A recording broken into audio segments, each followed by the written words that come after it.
name's Miss Clark and I'm Head of Spanish here at Queen Elizabeth High School. Together with two of our A-level students, Ava and Devon, we're here this morning to hopefully give you some information for those of you who are interested in taking Spanish at A-level.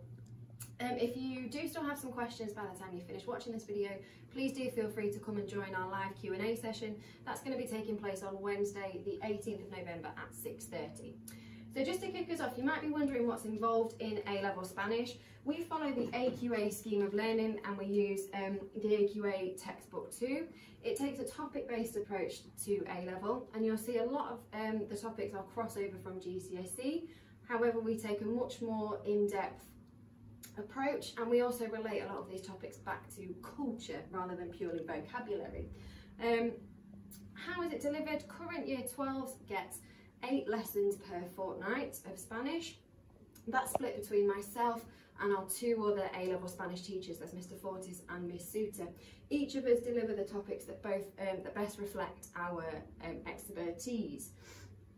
How it's assessed: there is 3 exams at A-level. There is a listening, reading and writing paper. There is a writing paper where we have to write essays based upon our set text. We write one based upon our film, which for us is Volver. What do we think to Volver, girls?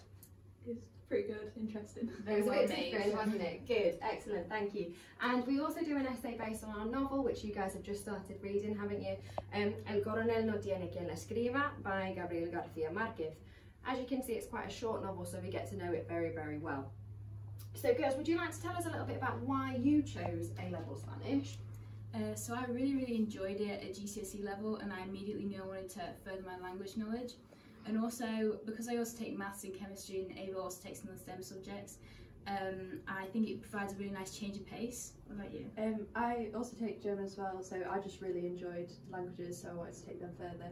And both of us want to continue our language learning skills later, especially at university. You can take language modules or a year abroad, even if you're doing STEM subjects like we are. Yeah, so you can see that doing a language provides you with lots of other skills that aren't just useful within your language learning careers. You can apply those skills to other subjects too.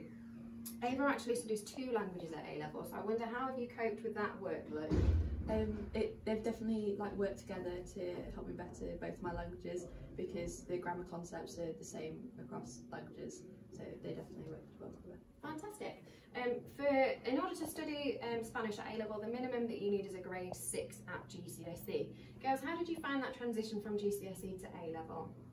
I would say because we have a lot more lessons and small class sizes, I feel more comfortable asking questions and be able to get help. So I did think that made the transition a lot smoother. Especially because it's either 1 out of 3 lessons, 1 out of 3 of your subjects and 1 out of 4 of your subjects. You can spend a lot more time on it, so the jump isn't that big because you're working on it more. Fantastic, thank you. So you can see there's lots of benefits to studying a language at A-level for us. We've got small class sizes, so that means that we get to know you as learners very, very quickly. We also have a lot of time for independent study, which we'll talk about in a second. And we're very, very lucky at Queen Elizabeth High School that we have access to a language assistant every year. So that person is somebody who comes from a Hispanic-speaking country, and they offer speaking lessons to our students on a weekly basis. How have you found that those lessons help you guys with your speaking, girls? They've definitely really helped our speaking skills, and also they give us a little context of what words are actually used in everyday Spanish and what is old people speak. Yeah, they also help us learn more about the culture, because they obviously grew up in Spain and they've lived there for a really long time, or another Hispanic country, so I think that really helps as well. Great, that's lovely, thank you.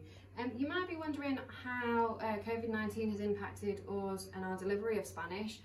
It would be remiss of me to say that it didn't impact us at all. However, we were very lucky in that during lockdown we were still able to deliver our lessons virtually, so hopefully the girls didn't feel too much of an impact on that.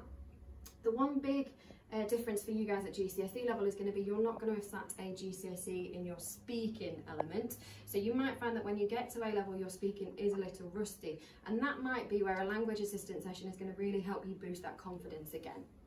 So girls, how have you managed to find things to do to fill those independent study slots that you have? I personally like to do a lot of memorise. If you have Mr. Fortis as a teacher, he will have told you about it before. It's a great website to learn your vocabulary. Yeah, I like that too. I also like to listen to podcasts in Spanish to help me improve my listening skills. Fantastic, thank you. So hopefully that's managed to answer any questions that you might have. If you do still have any questions, feel free to pop along to the live Q&A session on Wednesday the 18th of November, and we look forward to seeing you in the future. Muchas gracias. Adiós. Adiós.